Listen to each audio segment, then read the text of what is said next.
घरची परिस्थिती बिकट होती आई-वडिलांकडची. की तेव्हा मग आमचा लिंबू सरबताचा, गोळ्याचा असा गाडा होता. बरं. मग उन्हाळ्याच्या सुट्टीत यात्रा असते प्रत्येक गावाच्या.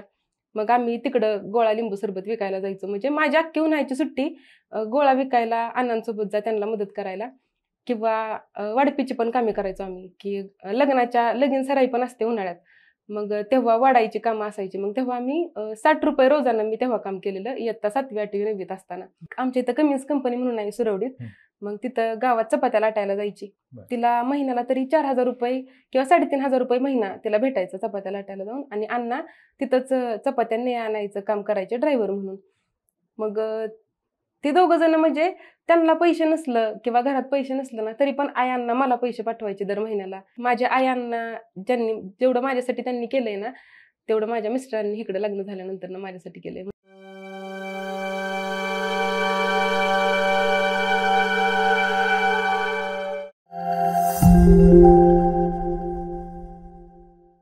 नमस्कार, मी किरण निंबोरे. वास्तवकट्ट्यावरती आपल्या सर्वांचं स्वागत. नुकतेच बहुप्रतीक्षित PSIची काय जनरल मेरिट लिस्ट लागली. त्या मेरिट लिस्टमध्ये PSI पदी निवड झालेल्या सुप्रिया भिसे पवार मॅडम आपल्यासोबत आहेत. मॅडम, वास्तवकट्ट्यावरती आपलं स्वागत. Thank you sir. खरं तर मॅडमचा प्रवास जर पाहायचा झाला तर अतिशय खडतर परिस्थितीमधून लग्न झाल्याच्या नंतर त्यांनी ही पोस्ट मिळवलेली आहे. एकंदरीत त्यांचा प्रवास कसा होता, त्यांची अभ्यास पद्धती कशी होती, त्यांनी अभ्यास कुठे केला आणि लग्नानंतर त्यांना त्यांच्या कुटुंबाचं सहकार्य कसं लाभलं आणि एकंदरीत या सगळ्या प्रवासावरती आज आपण त्यांच्यासोबत बातचीत करणार आहोत. मॅडम, पुन्हा एकदा आपलं वास्तवकट्ट्यावर स्वागत. Thank you sir. काय नक्की तुम्ही अभ्यास तर करत होतात. आता स्पर्धा परीक्षेचा प्रत्येक विद्यार्थी हा आपल्या यशाची वाट पाहत असतो. एकंदरीत ज्यावेळेस तुमचं PSI म्हणून सिलेक्शन झालं, पहिला फोन कोणाला केला? सर, पहिला वडिलांना फोन केलेला. म्हणजे निकाल लागला त्या दिवशी माझे मिस्टर, माझ्या सासूबाई आणि माझी आई आम्ही सगळेजण एकत्रच होतो सोबत. त्याच्यामुळे प्रश्न विचारला, पहिला फोन कोणाला केला? पण तुम्ही सोबतच होते. हो. ठीक आहे. त्याच्यामुळे पहिला फोन वडिलांना केला. त्यांना जसं कळालं की निकाल लागला, म्हणजे आमच्या इकडे गुलालाची एवढी तयारी नव्हती पण तिकडे त्यांनी सगळी तयारी करून ठेवलेली. आणि मी नसतानाच म्हणजे त्यांचं तिकडे गुलाली सगळं सेलिब्रेशन, म्हणजे अक्षरशः सगळेजण आम्ही रडत होतो की निकाल लागला म्हणून. असं गावातली पहिली मुलगी PSI किंवा घरातून कोणतरी पहिल्यांदाच प्रशासकीय सेवेत गेलं, त्याच्यामुळे मग खूप जास्त खुश. वडील काय करतात? सर, ते गाडी ड्रायव्हर आहेत आता. बरं. हो. तुमचं शिक्षण? सर, शिक्षण माझं माहेर निंबोरे, निंबोऱ्यात झालं. आडनाव निंबोरे, तुमचं गाव निंबोरे. सर, माझं प्राथमिक शिक्षण जिल्हा परिषद प्राथमिक शाळा निंबोरेतच झालं. नंतर 8वी, 9वी, 10वीचं शिक्षण न्यू इंग्लिश स्कूल निंबोरे आणि 11वी, 12वी मी मालोजीराजे शेती विद्यालय आणि ज्युनियर कॉलेज फलटण येथून केली. आणि माझं पदवीचं शिक्षण college of agriculture Pune Shivajinagar येथून झालं पूर्ण. स्पर्धा परीक्षेत येण्याचं किंवा PSI बनण्याचं स्वप्न कधी पाहिलं होतं? सर, मी BSc ॲग्रीला असताना म्हणजे डिग्रीमध्ये असताना NCC होता आम्हाला. फर्स्ट इयर पासून NCC होतं. मग तेव्हापासून असं थोडं वर्दी बघितली की तो एक वेगळाच रिस्पेक्ट यायचा मनात. तेव्हापासून वाटायचं की वर्दीची पोस्ट कोणती तरी पाहिजे. म्हणजे मी प्रयत्न करत होते राज्यसेवा पण त्यातून मग माझं PSIचं. मग तेव्हापासून असं खूप जास्त वाटायचं की नाही, वर्दीची कोणती तरी पोस्ट पाहिजे आपल्याला. असं तेव्हापासून वाटायला लागली की फक्त PSIची तयारी चालू होती. हो सर, PSI म्हणजे स्पेशली PSI साठीच करायचे मी. तुम्हाला तुमची जी ड्रीम पोस्ट होती म्हणजे तुम्हाला वर्दीचं आकर्षण होतं. Yes sir. तुमची पर्सनॅलिटी देखील तशी आहे. काय एकंदरीत हे यश ज्यावेळेस मिळालं त्या भूतकाळातले काही क्षण आठवले? सर, खूप जास्त क्षण आठवलेले. म्हणजे संपूर्ण प्रवास असेल माझा इथपर्यंत येण्याचा किंवा कोणत्या कोणत्या अडचणी आल्या, मग त्या सगळ्या गोष्टी. अडचणी काय आल्या? अडचणी प्रत्येकालाच असतात. तुम्हाला काय अडचणी आल्या? सर, अडचणी म्हणजे आता अभ्यास करतानाच्या अडचणी म्हणजे थोडं आईचं मेडिकल इश्यू चालू होता. म्हणजे आईला मागच्या 1.5 वर्षापूर्वी कॅन्सर डिटेक्ट झाला होता. माझी मेन झालेली, परंतु ग्राउंडच्या वेळेसच तिचा तो आजार डिटेक्ट झाला. मग असं व्हायचं की आईकडे लक्ष देऊ, म्हणजे सासरचं सांभाळू का घरचं सांभाळू, की आईकडे लक्ष देऊ की माझा अभ्यास करू, ग्राउंड करू, असं झालेलं. पण एक असतं ना की मनात जर आपल्या असेल जिद्द की खरोखरच आपल्याला करायचंय, तर माझ्याकडून असं होत गेलं की मी सगळ्या गोष्टी बॅलन्स करत करत करत तिथपर्यंत पोहोचले आणि ग्राउंड पण चांगल्या पद्धतीने क्वालिफाय झाले. असं झालं. एकंदरीत म्हणजे तुमचं बालपण, तुमचं शिक्षण, ह्या गोष्टी पण ऐकायला आवडतं मला.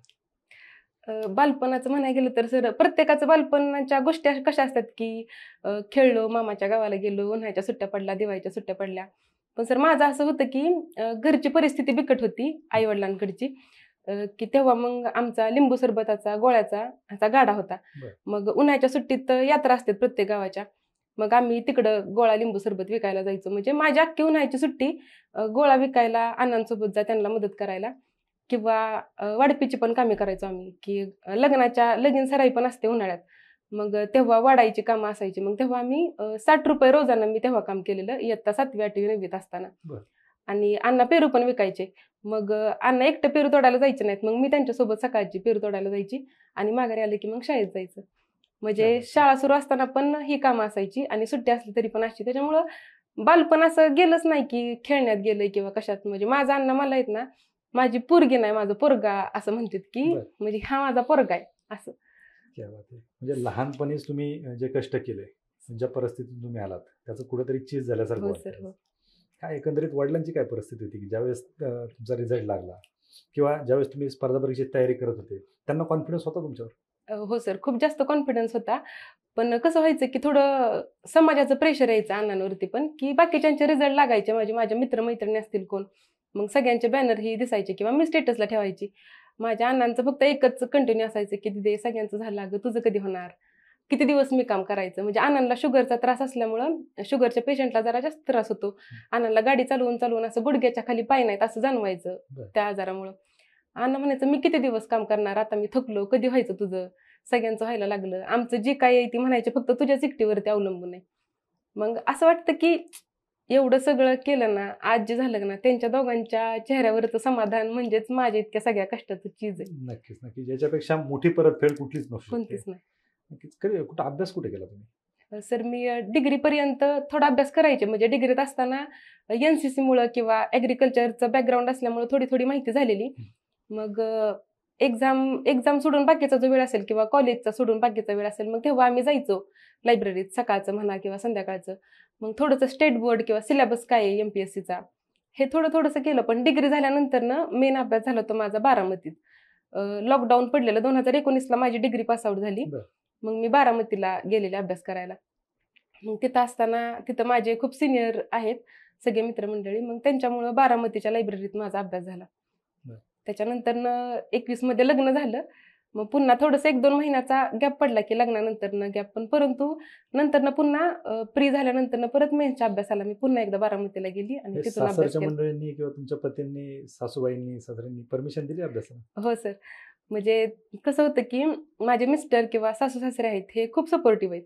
म्हणजे मी असं सांगताना पण सांगते, की माझ्या आयांना जेवढं माझ्यासाठी त्यांनी केलंय ना, तेवढं माझ्या मिस्टरांनी इकडं लग्न झाल्यानंतर माझ्यासाठी केलंय. म्हणजे मी माझ्या मिस्टरांना म्हणजे माझ्या अण्णांना माझ्या मिस्टरांमध्ये बघते. असं की जेवढं अण्णा काळजी घेते, जेवढं अण्णा सपोर्ट करतात ना, तेवढं माझे मिस्टर सपोर्ट क्या करतात बात मला. आहे. तुमच्यासारखी फॅमिली जर सगळ्याच गृहिणींना भेटली येस तर सर, येस. निश्चितच आपण जे काय म्हणतो, महिला कुठेतरी पाठीमागे राहिल्या, महिलांना पुढे नेलं पाहिजे, ह्या गोष्टी सांगायची गरज पडणार नाही किंवा महिलांसाठी सेपरेट धोरण आणायची गरज पडणार हो नाही. सर, हो. निश्चितच. पण हा अभ्यास करत असताना तुम्ही सांगितलं बारामतीला अभ्यास करत होता. राज्यसेवेचा अभ्यास करत होता. तर आता राज्यसेवेचा अभ्यास चालू आहे. हो सर, आता चालू आहे अभ्यास. मग आता थांबणार की कंटिन्यू करणार? नाही, कंटिन्यू करणार सर. मग कशा पद्धतीने अभ्यास करत होता? कारण आज आपण जर पाहिलं तर महिलांचे बरेच प्रॉब्लेम असतात. त्याच्यामध्ये Yes, त्यांच्या yes. अडचणी असतात. हो सर. ग्रामीण भागात अभ्यास होत नाही, लग्न झालंय वेळ मिळत नाही, कुटुंबातले सपोर्ट करत नाहीत. काय Yes, सांगाल yes. तुम्ही कशा पद्धतीने तुम्ही या गोष्टींना फेस केलं? म्हणजे माझं सर पर्टिक्युलरली असं मत आहे, की असं नाही की अभ्यासासाठी तुम्हाला शहरामध्ये जायला लागेल किंवा मोस्ट ऑफ द जी मुलं-मुली आहेत ती सगळी पुण्यात येतात अभ्यासाला. आणि माझं उलटं झालं. मी पुण्यातून गावी गेले, बारामतीला अभ्यासाला गेले, की असं नाही की गावाकडे अभ्यास होत नाही. पुण्यात आल्यानंतर अभ्यास होतो. मान्य आहे की पुण्यामध्ये क्लासेस आहेत, सगळे बुक्स अवेलेबल आहेत. पण ते आता सगळं ऑनलाईन पण झालेलं आहे. त्याच्यामुळं गावाकडे तर अभ्यास होतोच. आणि मेनली मला हे सांगायचं आहे, की लग्न झाल्यानंतर मुली होप्स सोडून देतात अभ्यास करायच्या. तसं नाही करायला पाहिजे. कारण मी स्वतः माझं लग्न झाल्यानंतर प्री दिली. त्याच्यानंतर पुढचा सगळा प्रवास झाला, की मेन्स, ग्राउंड असेल, इंटरव्ह्यू असेल, हे सगळं. आताचं कसं समाजाचा हा दृष्टिकोन आहे, की मुलीचं लग्न झालं, आता मुलगी काहीच करू शकत नाही. मला सुद्धा अशी खूप जण म्हणले, की झालं आता लग्न, आता नाही अभ्यास करणार. एवढं आई-वडिलांनी शिकवलं हिच्या, इतकं कष्ट केलं. हिनं सगळं पाणी टाकलं त्याच्यावरती. पण माझ्यात पण जिद्द होती तेवढं करायची. लग्न झाल्यानंतर मी पण कंटिन्यू अभ्यास सुरू केला. म्हणजे माहेरचं सांभाळणं, मी सांगितलं आईची थोडीशी मेडिकल इश्यू चालू होते, म्हणजे माहेरचं सांभाळणं, सासरचं सांभाळणं, त्याच्यात आपला अभ्यास करणं, म्हणजे ह्या ज्या गोष्टी त्या अडथळा न मानता मला असं वाटतं की मुलींनी त्याच्यासाठी एक सुवर्ण संधी मानावी, की जबाबदाऱ्या घेऊन आपण एक पुढचं पाऊल टाकतोय आणि त्यातून यशस्वी होतोय. म्हणजे ही खरंच खूप महत्वाची गोष्ट आहे आणि करायला पाहिजे मुलींनी. नाही, संसार सांभाळायचा आहे, Yes. माहेर पाहिजे, तुमच्या मातोश्री आजारी होत्या, हो सर. आणि त्याच्यात अभ्यास करायचा आहे. म्हणजे खूप छोट्या छोट्या कारणांवरून विद्यार्थी कारण देत असतात की या कारणामुळे तुमच्याकडे तर सगळं अडचणींचा पाडाच तुम्ही वाचून दाखवला. अडचणी सर प्रत्येकाच्या आयुष्यात असते, फक्त आपण त्यांना कसं सामोरं जातोय आणि त्या ओव्हरकम करून कसं येतोय. म्हणजे खरी मजा तर ह्याच्यातच आहे ना, की एक्सक्यूज दर सगळेच जण देतात की मला हे अडचणी आल्या म्हणून मी करू शकले नाही किंवा करू शकलो नाही, पण ह्याच्यातून पुढे येऊन जे पुढचं जग आहे, सगळ्या अडचणींना मात करून आपण पुढे येतोय आणि नंतर सक्सेस किंवा यश मिळवतोय. निश्चित, म्हणजे खरं खूप भारी. ह्या गोष्टी तुमच्याकडून घेण्यासारख्या आहेत. आणि निश्चित महिलांना मी हाच संदेश देईल की अडचणी प्रत्येकाला असतात, पण Yes. त्याच्यावरती तुम्ही मात करून कसे पुढे जातात याचं उदाहरण म्हणजे तुम्ही आता PSI झालात. काय एकंदरीत हा PSIचा तुमचा जो टप्पा होता खरंच खूप खडतर होता, कारण तुमची जाहिरात, त्याच्यानंतर मुख्य परीक्षा, त्याच्यानंतर फिजिकल कधी झालं, त्याच्यानंतर रिझल्ट, ह्या सगळ्या गोष्टींनी खरं तुमचे पेशन्स पाहिले. हो सर. काय काय म्हणजे परिस्थिती होती तुमची त्यावेळेस, की एकतर मुख्य परीक्षा लवकर होत नाही, झाली तर ग्राउंड लवकर होत नाही, झालं तर रिझल्ट लवकर लागत नाही, आणि त्यात मुलींचं ग्राउंड बदललेलं. काय सांगा? म्हणजे सर आमची प्री झाली 2022, म्हणजे फेब्रुवारी 2022ला प्री झाली, म्हणजे मेन्स लगेच झाली 4-5 महिन्यात, जुलैमध्ये झाली. परंतु किती वेळा पुढे ढकलली होती सर 2 वेळा ढकललेली पुढं, म्हणजे मला एवढं आठवत नाहीये, परंतु हा, ढकललेली ढकलत पुढं. होते, हा. आणि जुलैमध्ये मेन्स झाल्यानंतर ग्राउंडसाठी जरा जास्त मुलींना संयम पाळायला लागला, कारण ग्राउंडची तारीखच येत नव्हती आमची, आणि असं होतं की ग्राउंडची तारीख आहे नाही, मग ग्राउंड पण होत नव्हतं. परंतु कसं आहे, थोडंसं ढिल्लं पडलं की ते आपल्याला खूप मागं घेऊन जातात ना गोष्टी, त्याच्यामुळे मग मी केलं नंतर ना हळूहळू ग्राउंड सुरू केलं. नोव्हेंबर-डिसेंबर पासून मी चांगलं व्यवस्थित करायला लागली ग्राउंड. पण पुन्हा आमचं एकदा ग्राउंड पुढे गेलं, मे मध्ये होणार होतं, पण परत पुढे गेलं ग्राउंड. मग असं झालं की पावसाळा पण होता, मग पावसाळ्यात ग्राउंड करायचं का नाही, परंतु माझ्या हातात म्हणजे दुसरी कोणतीच पोस्ट नव्हती किंवा मी दुसरा कोणता अभ्यास करावा असं पण नव्हतं, मला PSI साठीच करायचं होतं. त्याच्यामुळे मग मी 11 महिने, म्हणजे 10 ते 11 महिने मी ग्राउंडची प्रॅक्टिस केली. म्हणजे मी पावसाळ्यात पण, म्हणजे मी साताऱ्यातच ग्राउंडला होते, आणि अक्षय माने सर म्हणून आहेत मानदेश अकॅडमीचे, मग त्यांनी खूप छान करून घेतलं माझ्याकडून. स्टार्टिंगला माझं टायमिंग 2:12 एवढं पडायचं ग्राउंडचं, परंतु फायनलला माझं तेच 1:17 पर्यंत टायमिंग पडलं. ग्राउंड 11 महिने, आणि ग्राउंड झाल्यानंतर ना मग इंटरव्ह्यूचा अभ्यास. मग असं आमची 4 वर्ष गेली. म्हणजे 2021चे ऍड आणि निकाल लागला 2024 मध्ये. मग सगळेजण म्हणतात की इतकं वर्ष काय केलं तू. मग ते कसं, आता ज्यांना माहित नाही ते प्रश्न विचारतात सगळेजण, परंतु ज्यांना माहित आहे ही प्रोसेस खूप जास्त मोठी आहे. मला एकच असं वाटतं की MPSC किंवा जे अभ्यास करतो ना आपण स्पर्धा परीक्षांचा, तर प्रोसेसवर विश्वास ठेवला ना की मग होते. नक्कीच प्रोसेसवरती निश्चित विश्वास ठेवला पाहिजे. येस. आता हे तुम्ही सांगताय, पण तुम्ही 4 वर्ष वाट पाहिली म्हणून सांगताय. निश्चित पण प्रोसेस पण कुठेतरी फास्ट होणं गरजेचं आहे, आणि त्यासाठी आम्ही काम करतोय. त्याचे विद्यार्थ्यांनी टेन्शन घेऊ नये. निश्चितच एकंदरीत तुम्ही अभ्यास करत होतात. आता कसं असतं, ग्रामीण भागामध्ये विशेषतः आता भरपूर कॅन्डिडेट तुमच्याकडे येत असतील, मॅडम आम्ही कसा अभ्यास केला पाहिजे, काय केलं पाहिजे, कशा पद्धतीने तयारी केली पाहिजे, कारण तुम्ही सक्सेस झाला, तुमच्याकडे लोक येणार. काय सांगाल तुम्ही, ग्रामीण भागातल्या महिला आहेत किंवा इतर विद्यार्थी ग्रामीण भागात अभ्यास करतात, कशा पद्धतीने त्यांनी अभ्यासाची तयारी केली पाहिजे, किंवा तुम्ही कशा पद्धतीने अभ्यास करत? सर मला म्हणजे सगळ्या स्टुडंटसाठी किंवा जे नवीन येणार आहेत त्यांच्यासाठी सांगायचं म्हणलं तर की कुणाच्या फोर्समुळं ह्या क्षेत्रात प्रवेश नाही करायला पाहिजे. कारण जर खरंच स्वतःचं विजन क्लिअर असेल की मला हे ध्येय गाठायचंय किंवा मला MPSC करायची किंवा UPSC करायची, स्वतःशी जर आपण क्लिअर असेल तरच त्या क्षेत्रात यावं. कारण MPSC असेल किंवा UPSC असेल तर हिथं एकच गोष्ट महत्वाची, ती म्हणजे संयम. संयम नसेल तर आपण 1 वर्ष 2 वर्ष अभ्यास करणार आणि नंतर मग मुलं सोडून देतात. मग तसं नाही व्हायला पाहिजे. जर खरंच आपल्याला अभ्यास करायचा आहे, खरंच तुम्ही स्वतः असाल ध्येय तुमचं की MPSC किंवा UPSC करायची, तर त्या क्षेत्रात यावं. आणि द्यायचंय तर 100% द्यायचं, 100%पणे अभ्यास केला, स्वतःशी प्रामाणिक राहून अभ्यास केला तर यश आहे. येस, अगदी बरोबर. आणि ज्यावेळेस तुम्ही आता ग्रामीण भागात अभ्यास करत होता, बऱ्यापैकी आता ऑनलाईन सगळं मटेरियल उपलब्ध होते, पुस्तकं मिळतात, कुठले अभ्यास साहित्य तुम्ही यासाठी वापरत होते PSI साठी? म्हणजे सर मी ज्ञानेश्वर पाटील सरांचे लॉसाठी अभ्यास केलेला. मराठी इंग्लिश ग्रामर मी अगोदर RFOचा अभ्यास करायची, म्हणजे तेव्हा आमच्या प्रीला मराठी इंग्लिश असायचं, त्याच्यामुळे माझं डिग्रीमध्ये असताना सिनियरकडून करून झालं होतं. आणि प्रीचा अभ्यास पण सर मी ग्रुप डिस्कशननी केलेला, म्हणजे जे आता सिलेक्टेड आहेत की प्रतीक आडाव सर असतील किंवा ज्योती कांबळे मॅडम असेल, मग त्यांच्याकडून मला खूप जास्त सपोर्ट भेटलेला की ग्रुप डिस्कशनमुळे माझं सगळं बेसिक कम्प्लीट झालं होतं, क्लिअर झालं होतं. त्यांच्यासोबत होतात का तुम्ही अभ्यास करायला? हो सर. अच्छा.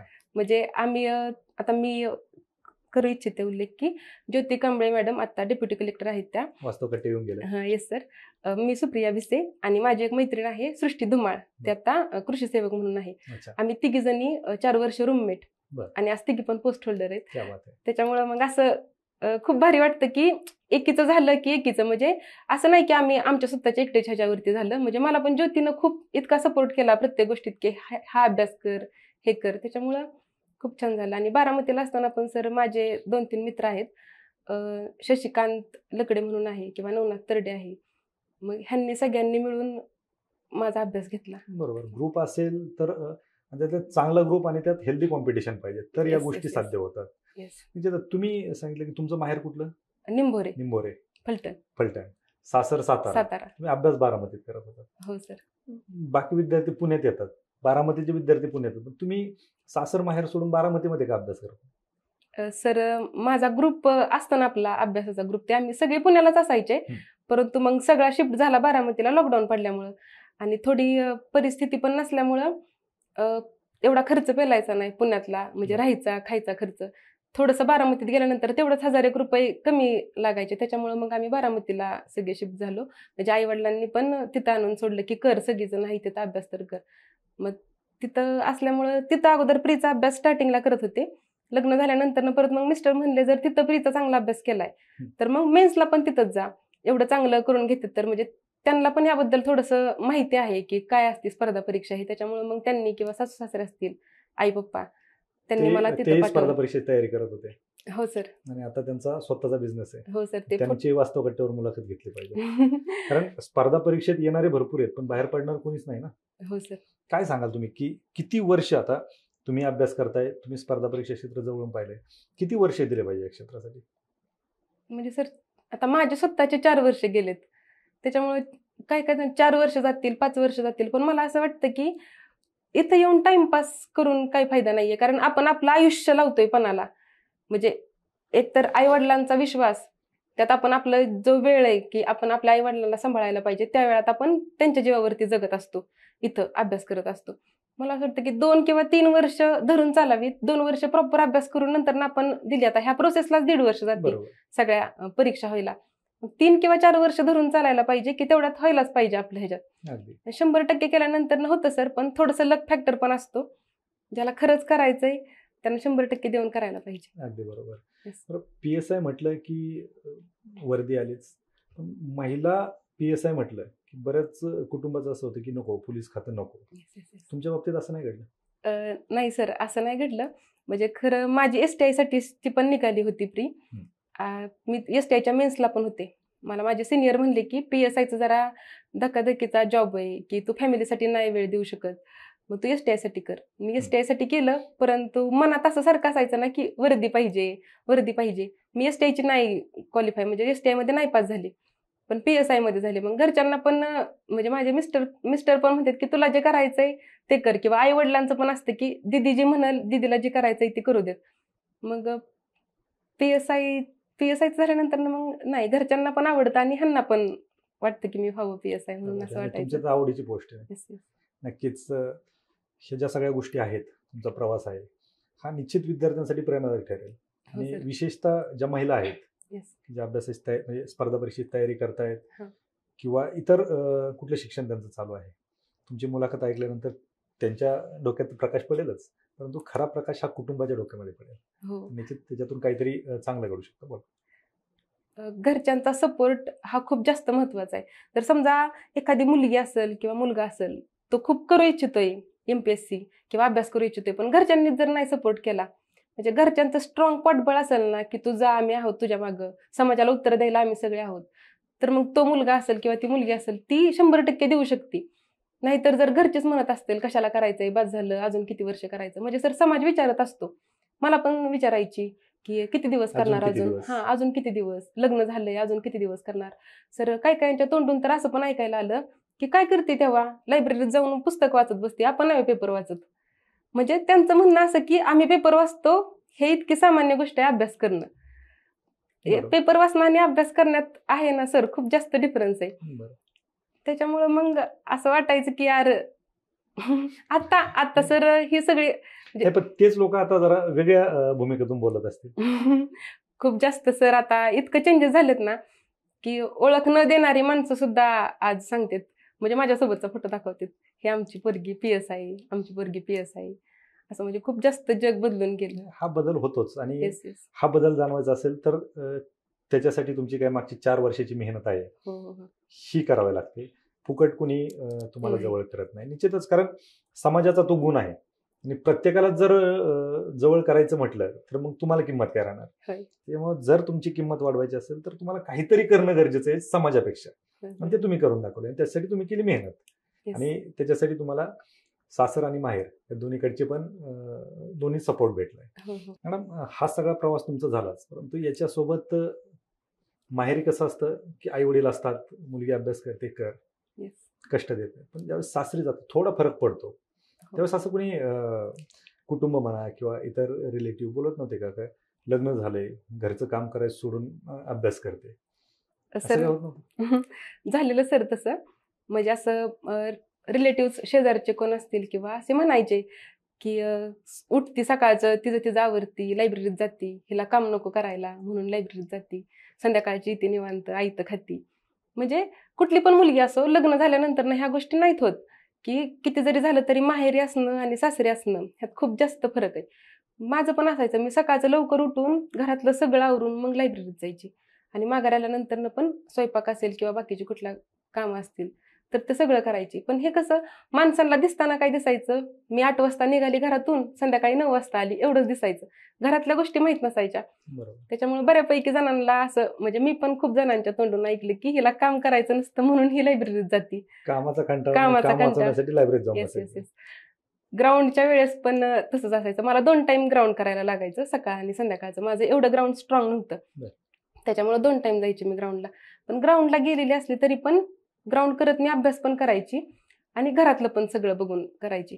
ते खरं तर सर एक मोटिवेशन राहतं की एवढं सगळं आपण करतोय ना, तर मग ह्याचं काहीतरी फळ भेटायलाच पाहिजे, बरोबर. तिथून सक्सेस मिळायलाच पाहिजे. क्या बात आहे, म्हणजे सेल्फ मोटिवेशन होतं. Yes yes yes. मला सांगा, वास्तव घटनेवर भरपूर मुलाखती होतात, आज तुमची मुलाखत होते. तुमची मुलाखत पाहून कित्येक विद्यार्थी मोटिवेट होणार आहेत आणि अभ्यासासाठी येणार आहेत, काय सांगाल तुम्ही? सर म्हणजे आता माझं मोटिवेशन घेणं म्हणजे ही खरं चांगली गोष्ट आहे, परंतु असं पण वाटतं की मी सक्सेस झाली किंवा मी PSI झाली म्हणून एखादा मुलगा माझ्यामुळे प्रवेश करत असेल, तर असं नाही व्हायला पाहिजे. जर स्वतःमध्ये खरंच स्वतःला वाटत असेल की मला करायचा आहे अभ्यास, स्वतःमध्ये सेल्फ मोटिवेशन असेल, तर त्यानं ह्या क्षेत्रात यावं. बरोबर. फक्त माझी व्हिडिओ बघून आता हा सुप्रिया भिसे मॅडम PSI झाल्यात, तर मी मग पण त्यांच्यासारखं मला पण व्हायचंय.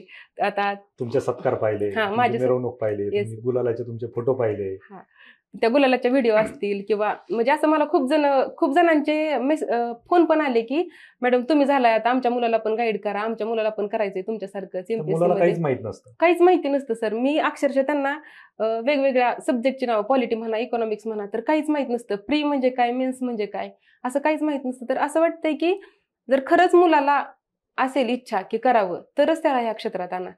नाहीतर आपण हे असं सत्कारणी लावायचं बघतो आयुष्य, परंतु तसं नाही होत. जर मुलाला फोर्सफुली आपण लावत असेल तर त्यातून काहीच निष्पन्न नाही होणार. बरोबर, निश्चित. कारण जर तुम्ही बळजबरीने तिथे येत असाल तर तुम्ही टाइमपास करणार. Yes yes. आणि तुम्ही स्वतःला ओळखूनही म्हणजे स्वतःला ओळखून जर येत नसाल, तिथेही तुमचं आयुष्याची उमेदीची वर्ष व्हायला जाणार आहे. असे कित्येक विद्यार्थी आहेत. काय सांगाल तुम्ही की आम्ही प्रत्येक मुलाखतीमध्ये विचारत असतो की प्लॅन बी असला पाहिजेत का? तुमचा प्लॅन बी होता का? हो सर, माझा प्लॅन बी होता की म्हणजे आता तुमचं तर BSc ॲग्री झालेलं होतं. हो, माझं BSc ॲग्री झालेलं आणि डिग्रीमध्ये असताना माझं मराठी आणि इंग्लिश ग्रामर छान होतं. बरं. त्याच्यामुळं मी आमची एक अकॅडमी, मी सांगितलं ना आता, की मी जिथं अकॅडमीला होते तिथं पोलीस भरतीची मुलं होती. मग मी त्यांना शिकवायला जायचे बरं. मराठी ग्रामर. क्या बात. आणि मी मुलांना पण सांगितलेलं, की कुणाला जर असेल, म्हणजे मी शिकवायला जायचे पण व्हॉलेंटरी शिकवायला जात होते त्यांना.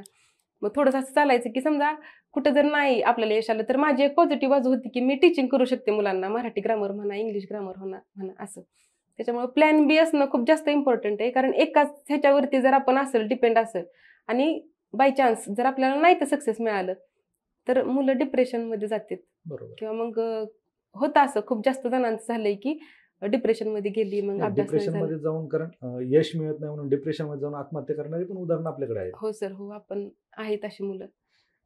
बरोबर. प्लॅन बी असावा, रेडी असावा असं मला वाटतं. प्लॅन बी, अगदी बरोबर. पण तुम्ही प्लॅन बी जरी रेडी ठेवला तरी प्लॅन ए मध्ये 100% प्रामाणिकपणे काम केलं पाहिजे. नाहीतर आहे प्लॅन बी बाबा, समजा एखाद्याचं असतं की घरी बिझनेस आहे, वडिलांचा बिझनेस आहे आणि फक्त अभ्यास करायचा म्हणून करतोय, मग इकडे नाही झालं तर आहे बिझनेस. मग इकडं नाही झालं तर मग इकडं करायचंच नाही. जर केलं तर 100%च करायचं, बरोबर. नाहीतर मग हे असं. अगदी बरोबर. याच्यातून मुलाखतीच्या शेवटी ज्या गृहिणी असतील, ज्या महिला असतील किंवा त्यांचं कुटुंब असेल, काय सल्ला द्याल तुम्ही? सर, महिलांसाठी मी हे स्पेशली सांगू इच्छिते, की जर त्यांना अभ्यास करायचा असेल, लग्न झालंय आणि जर अभ्यास करायचा असेल तर 100% द्या. आणि आपलं तेवढं पोटेन्शियल पाहिजे, की आपण आपल्या घरच्यांना तेवढं समजावून सांगू शकतो, की मला अभ्यास करायचा, एवढी वर्ष लागतील, एवढंच तुम्हाला संयम बाळगावा लागेल. किंवा आपण घरच्यांना सांगतो, बाबा नाही आता होईल, 6 महिन्यात होईल, 1 वर्षात होईल. मग घरच्यांना पण कळतं, की ही किती पुढं पुढं ढकलत जाणार आहे ना, अजून पण होय नाही, अजून पण होय नाही. आपण त्यांना सांगितलं व्यवस्थित समजावून, की ही एक प्रोसेस आहे, ह्या प्रोसेसला 1-2 वर्ष किंवा 3 वर्ष लागतील. घरच्यांचा तेवढा आत्मविश्वास घेतला की मग होतं. तेवढं मुलींच्या मध्ये पण पाहिजे समजून सांगायची एक क्वालिटी असते ना, आपण म्हणतो ती. आणि तुम्हाला समजून घेतलं होतं? हो सर. तुम्ही कशा पद्धतीने कन्व्हिन्स केलं घरच्या? सर, मला खरं जास्त कन्व्हिन्स करायची गरज नाही लागली, कारण हे अभ्यास करायचे. त्याच्यामुळे ह्यांना संपूर्ण नॉलेज होतं, की काय काय लागतं, किती वेळ लागतो. आणि आई पप्पा म्हणजे सासू सासरे पण एज्युकेटेड आहेत, त्याच्यामुळे त्यांना पण माहिती होतं. आणि आई अण्णांचं तर पहिल्यापासून, आई अण्णा माझा भाऊ सौरभ म्हणून आहे, मग ह्यांचा पण पहिल्यापासून मला खूप जास्त सपोर्ट असायचा, की तिथे कर, तू कर, होतंय पण असं. असं कधी नाही का झालं, तुम्ही सांगितलं तुमची परिस्थिती तर खडतर होतीच, याच्यातून तुम्ही BSc ॲग्रीला ऍडमिशन घेतलं, हो सर. पुढे शिकवायचा निर्णय घेतला, हा कसा? म्हणजे असं नाही का, कारण नातेवाईक असतात, घरचे असतात, आर्थिक परिस्थिती नसते, शिक्षणासाठी तुम्ही बाहेर पाठवतात, ते ऍडजस्ट होईल का, असे विचार नाही आले कधी? सर, माझी आई आहे ना, एक आमच्या इथं कमिन्स कंपनी म्हणून आहे सुरवडीत. मग तिथं गावात चपात्या लाटायला जायची. तिला महिन्याला तरी 4,000 रुपये किंवा 3,500 रुपये महिना तिला भेटायचं चपात्या लाटायला जाऊन. आणि अण्णा तिथंच चपात्या ने आणायचं काम करायचे ड्रायव्हर म्हणून. मग ते दोघं जण, म्हणजे त्यांना पैसे नसलं किंवा घरात पैसे नसलं ना, तरी पण आई अण्णा मला पैसे पाठवायचे दर महिन्याला. गव्हर्नमेंट कॉलेजला एक ऍडमिशन झाल्यामुळे थोडा खर्च कमी होता आमचा, मेसचा खर्च म्हणा किंवा कॉलेजची ऍडमिशन फी असेल, परंतु तेवढं जरी देणं, महिन्याला 5,000 रुपये 6,000 रुपये देणं, म्हणजे आई तिचा अख्खा पगार महिनाभर काम केलेलं तो मला पाठवायची. किंवा अण्णा त्यांच्यातलं कमी पडलेलं असेल तर ते पैसे पाठवायचे. असं करून मला आई अण्णांनी केलंय, इथपर्यंत आणलं. आणि आता निकाल लागल्याच्या दिवशी त्या दोघांच्या चेहऱ्यावरती, भाऊ असेल, मिस्टर असतील, सासू सासरे असतील, ह्यांच्या चेहऱ्यावरती असलं भारी समाधान आहे, की कंटिन्यू असं हसत. आई माझी आजारी होती मागे, आता काही ना, आता एकदम निवांत. असं कोणच, अक्षरशः डॉक्टर पण म्हणले की तुमच्याकडे बघून वाटत नाही तुम्ही पेशंट आहे म्हणून. म्हणजे इतकी जास्त अर्धे उपचार चेंजेस तुमच्या झाले. यशामुळे मिळाले. होय होय होय. अर्धे उपचार म्हणजे आई 100%च त्याच्यातून बरी झाली माझी. क्या बात आहे. खूप भारी. निश्चित. म्हणजे तुम्ही आज PSI म्हणून वास्तव कट्ट्यावरती बसलात, याचा अर्थ फक्त तुमची मेहनत नाही, तुमचं कष्ट तर आहेच, तुमच्या आई वडिलांचं कष्ट आणि तुमच्या पतिदेवांचं त्याग आणि त्यांची मेहनत, ह्या सगळ्या गोष्टींचा परिपाक म्हणून तुम्ही आज PSI झालात. हो सर. निश्चितच अशी फॅमिली प्रत्येक स्त्रीला मिळावी, प्रत्येक मुलीला मिळावी. कारण प्रत्येक आईबापाचं स्वप्न असतं की परिस्थिती कशी हे कुणी पाहत नाही, पण माझ्या मुलीला सुख मिळालं पाहिजे, ह्या गोष्टी पाहत असतात. आणि त्यात जर ते यशस्वी झाले तर ते आयुष्यभर तुमच्यासाठी केले, त्यात यशस्वी झाले, तुम्हाला तर डबल यश मिळाले. निश्चितच तुम्ही वास्तव कट्ट्यावरती आलात आणि तुमचा जो काही प्रवास आहे तो सांगितला. आणि एकंदरीत तुमच्या या प्रवासामुळे कित्येक महिला ह्या मोटिवेट होतील आणि जो काही त्यांच्या मनामध्ये न्यूनगंड आहे तो झटकून पुन्हा एकदा नव्या प्रवाहामध्ये येतील अशी अपेक्षा बाळगू आपण. आपण वास्तव कट्टेवरती आलात आणि आमच्यासोबत चर्चा केली त्याबद्दल खूप खूप आभार. Thank you sir. थँक्यू.